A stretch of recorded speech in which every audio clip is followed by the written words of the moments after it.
Okay, today we are going to be diving into an often overlooked aspect of being a BA, and that is stress. And then the counter to that, which is mindfulness and the power of timeouts. I have unfortunately gone through a few personal dilemmas over the last couple of weeks with losing loved ones and animals. And so it's a good reminder that we all need to have some time out. So join me on this episode as we explore 10 ways BAs can use mindfulness and timeouts to reduce stress and improve mental health. The Better Business Analysis Institute presents the Better Business Analysis Podcast with Benjamin Walsh. Being a BA, consistently managing stakeholders, juggling priorities, and dealing with complex problems, right? That's our job on a daily basis. You're always running at full speed. The best BAs are running at full speed. The better BAs are running at full speed, and they really care. Their empathy is up. And there's ways that people deal with that. One, they slow their speed and they become a little bit lazier, or they remove empathy.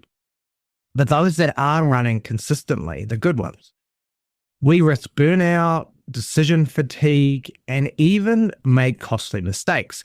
So today we look at 10 ways BAs can use mindfulness and strategic timeouts to reduce stress and improve mental health. Let's jump in.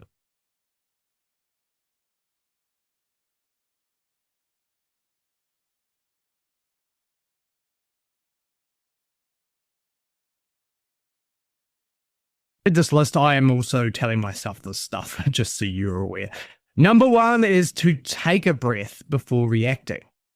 Have you ever been in a meeting where someone throws an unexpected question at you? It happens, it's awkward, and you feel the pressure to respond immediately, right? Like your honor is on the line, especially if you're nervous going into that meeting, which I still get very nervous going into a workshop, especially when the factors around it are uncontrolled. So I do prep to manage that, but also you just know going in sometimes that two people are going to clash and that's going to slow the workshop down. I had that last week. So instead of reacting on impulse, take a single deep breath. That small pause helps you collect your thoughts and avoid saying something you might regret or that can cause confusion later or make the situation worse. So you can do that. It's also good that you don't do it like you're not acting. You're not like a footballer who's fallen down on the ground and acting. Take the breath. And how people react to that, that's on them. So the action tip here is to try the 4-4-4 breathing technique. You breathe in for 4 seconds, you hold that for 4, and you exhale for 4, and you pause for 4. That's fine. People may look at you, you may want to do that while, something else is happening, but I think it's really good. What you're showing is maybe frustration. People might take it that way. But what you're actually showing is that you're just going to think about it. And someone like me who reacts very quickly, it's a strength of mine. They can get you into all sorts of trouble as we go through this list in terms of reacting because you feel like you're filling a gap, not allowing people to feel like they've been actively listened to, even though you've already processed it. So this is a really, really good technique for people that have similar personality types to me. Number 2, use the 5-second rule, not the one when you're picking things up and it's still good, you drop your toast. Use the 5-second rule to prevent overcommitment. And so what does that look like? So BAs often get asked to do more than we realistically can do. It happens all the time. I don't think I've ever been in a job where my to-do list is running out. And if it is, I'm usually bored and I'm probably looking for something else. Before saying yes to another request, take 5 seconds, again, it's this power of the pause, to assess whether you truly have the capacity. If you don't, negotiate expectations or delegate. Or we used to say, just say no. But there's an art of saying no. So say, well, I can't do it right now, but I can do it at this point in time. Or I'm just working on this, which is a high priority. Or tell me which one's a high priority. And I used to like that technique where you go back up and you go, well, look, Mr. Project Manager or sponsor, you want me to change this? Just be aware that the time it takes to finish off what I'm doing or to close that out and come back to it does add extra time. So just the context switching is actually a really bad thing. So sometimes if you've just got a few hours to finish something off, say, look, I'm going to be finished this by Friday, and are you happy if I pick that up for Monday? And you would be surprised how many times your manager or whoever's asking you to do this will say, oh yeah, that's fine. I actually don't need it until Wednesday. So the action tip here is when a stakeholder asks for something, let me think about it. Say, let me think about it and get back to you. Just let me think about it. I just check my calendar. Just got to check in with my manager or my project manager, and I'll get back to you. And this buys you the time to respond wisely. Okay. And sometimes that can be awkward. Do you do email? I'd give them a call. Say, hey, look, I'll follow this up with an email so you've got it on record, but I've just spoken to Pete and I really need to finish something off, or otherwise I'm slowing someone else down. And I can get that done by Wednesday next week. Are you okay if I pick this up starting Thursday? Number 3, schedule thinking time like a meeting. We don't do this. I am so bad at this. Sometimes I'm good. Recently, I've been terrible. So a great BA isn't just busy. They are thinking strategically. They're not just on the next task. Okay. And a lot of people just block out that ability. Some BAs I see turn into these output monsters, but they don't think strategically anymore. And it's a shame.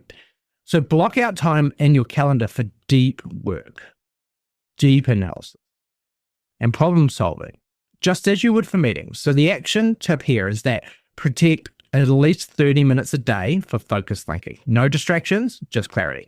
So that 30 minutes might be you booking a meeting room, going in there for 30 minutes and just thinking, what have I got on? It could be generalized or it could be specific. I've just done a workshop. Right, I need to do this.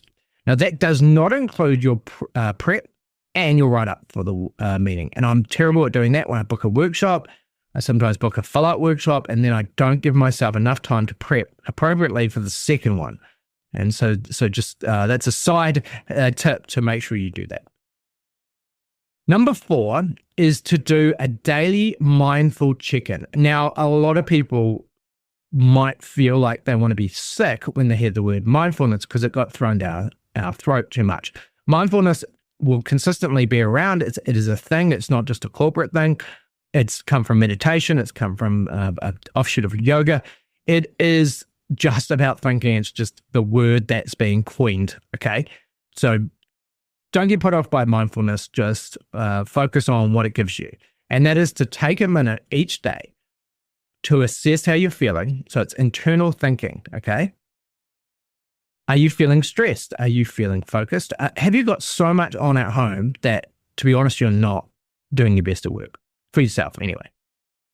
Are you feeling overwhelmed? That happens to me often. Be aware of your emotional state, okay? And being aware of it, giving you a chance to think about it, and then becoming aware of it, protect yourself from burnout and ensures that you are bringing your best self to work. Now, there is a whole argument about whether or not, the whole point in life is to sort yourself out so you're the best at work. That could be an argument. You should be best at home as well. And, a lot of us struggle with that we actually do all we can so we're the best for work. But I would also say to myself and to my listeners, it's also about being the best at home, right? Because that's what life's about. So the action tip here is to set a reminder. Just put it in. Doesn't have to be any time. So you can do 3 in your calendar, but it comes up in your calendar as a reminder. Do this. This helps with atomic habits and whatnot. Or do it when you've just had your coffee break in the morning if you're a routine kind of person. Set a reminder to pause and ask yourself what my energy level, it's a really good way of phrasing it, sort of mindfulness maybe, my energy level is right now. And what do I need? Do I need to go for a walk? Do I need to take a breath? Do I need to tell other people that I'm actually overwhelmed and I'm overwhelmed? I'm just a little bit overwhelmed at the moment. It's all good. You don't need to do anything. But what I need to do is just take a breath. I need to go for a walk. I'll grab a cup of coffee outside the office, disconnect. to come back and be the best I could be. No problem with that. Number 5, which is what we've kind of talked about as one of the strategies, is to walk away to gain perspective. I actually do this. I don't think I consciously do this, but I subconsciously do this through making sure I get out at lunchtime most of the time. When you're stuck on a problem, okay, you're stuck on it. So if you're in the flow state, which I actually will have a whole episode on how to get into flow state, which is how I work. I work in, you work in troughs. Sometimes you don't produce as much, and then other times you just crank out, called your flow state.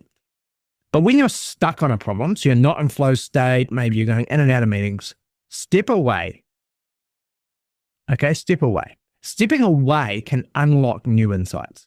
Instead of focusing or forcing an answer, trying to get a solution, or shortcutting that by playing chess if you're an intellect and getting to the 10 moves, predetermined moves without considering the other opponent, take a short walk, make a cup of tea, or just look out the window for a few minutes. Your brain will process this in the background. There's so much going on that you're not aware of in your own body and in your own brain all the time, and your subconscious just needs some time to kind of catch up and do its proper processing.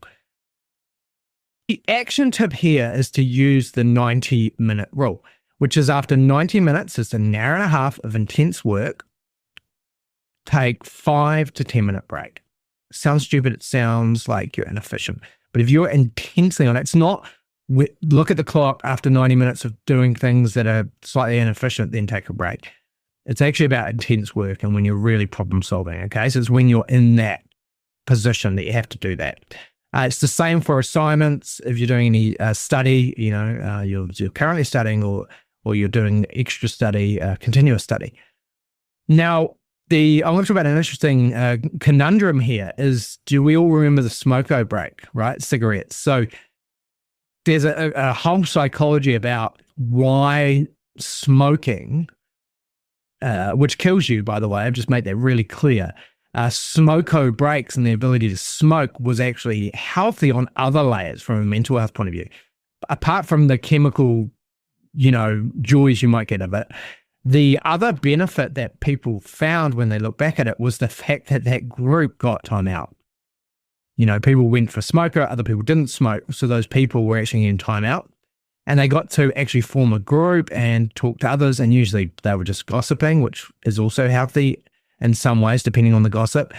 And also, they just got to form a little clique, which sometimes you found that a lot of the smokers were the people that were maybe cogs in the machine, and so the cogs in the machine connected. So there's a whole interesting dynamic around, what was the benefits of that? So how do we bring the smoko back minus the smoking or the vaping? And I guess that's to walk away, take some minutes, maybe you synchronize the 10-minute break with some work colleagues to go for a walk at lunchtime or something like that. Number 6 is to use mindfulness listening in meetings. So what do we mean by that? It's active listening. So meetings can be chaotic, but mindfulness listening helps you focus on what's really being said instead of preparing your response or someone else is speaking. So we do call this active listening, but what this is that a lot of us, especially in a situation like at the pub, your friends are talking, right? They're like talking about what they're doing in the weekend, what they're up to, and you're actually not fully listening to them. It's true. You are thinking about what to say in response to that. It's the social dynamic. You're going, okay, what am I up to in the weekend? And you're not fully listening to all the details of the description. Well, mindfulness listening is actually when you're fully listening to that person, every detail, the way they say it, their facial expressions, and that's proper active listening, and that's really good. So in the next time you have a meeting, this is your action tip. I want you to fully concentrate on the speaker, everything about the speaker, their eyes, their movements, their hands, signals, what's not being said, how they're saying it, their tone. Pause before responding to ensure that you understand, ask questions. Don't interrupt, give them chance. So when someone finishes a sentence and they're like, wow, we've got a real big problem right now with distribution, and we're just not getting the trucks to where they need to be in time. And now you and I could, if you're a better PA, you might go, oh, and why is that? Well, try not saying, why is that? Just give them a little bit of time, 5 seconds, and they might add to that. And that's a big problem because Gary's told me that the truck drivers, they're really stressed out. And so that extra insight you wouldn't have got if you had spoken straight away. So give some time. That's a technique to the mindfulness listening and active listening. Number 7 is to reduce decision fatigue with timed out decisions. So as a BA, you have a lot of decisions to make about requirements. You're actually persuading people. You're making decisions all the time. People go, I'm not the decision maker. You are a decision maker. A BA is like primarily a decision maker. How we approach things, we influence all over the place. You give 2 BAs the same problem, there will be slightly different outcomes. So the only difference there is the BA. So you've got stakeholders, you've got priorities. Now, instead of rushing, use a timeout decision when you delay a choice to gain perspective. So let me go through the action item to explain that a bit better. If a decision isn't urgent, sleep on it. Now, some of us don't sleep because we're worried about the decision, but this is a term of sleep on it, as in wait 24 hours.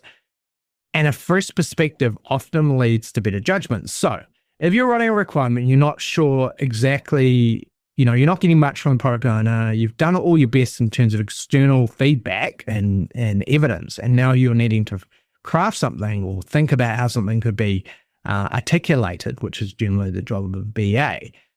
Just think about it overnight. Give yourself a little bit of time instead of just going, I'll just put this function in. Okay, so just be aware of that. And also you can talk to other people. Using a parking lot for mental clarity is really important. I do this in meetings all the time, but parking lot is great for your own personal development. So if you ever find yourself in a meeting thinking of 10 different things at once, create a parking lot. Digital space usually is the best place to do it, where you jot down distracting thoughts so you can visit them later. I sometimes just email myself in like Outlook or Google, Gmail, and that just puts it away. You're keeping a mental clutter away in a structured way, just not over the top, for worries and ideas and decisions or risks, and you're putting them in there so your mind knows they're there, and you're forcing yourself to distract yourself from that and focus on what needs to be focused on right now, which is whatever you're doing, okay? Number 9 is end your day with a mental reset. Before shutting down for the day, do a quick reflection. Maybe you can put this on a Post-it. What went well today? What could I improve? This helps you leave work behind and transition into personal time. So the action tip here is to spend 5 minutes reviewing the day and setting one intention for tomorrow. Those things, that's really like a real proactive way of doing it. I've just suggested. Other people do things that are strongly connected to that to reset. And they go to the gym after work, or they purposely will take public transport to kind of take a longer journey home. They might drive in the car for a while. They might listen to music. But that transition state from the end of work to home is really important. What I'm suggesting here is more in work. So just before you leave. And I think that is a really good way of just going, I'm done for the day. Okay. And then allow yourself to have that work to personal reset, which is in addition to this. And number 10, create a BA reset ritual. That's right. Find a short daily ritual to reset your mind, whether it's a quick meditation, stretching, journaling.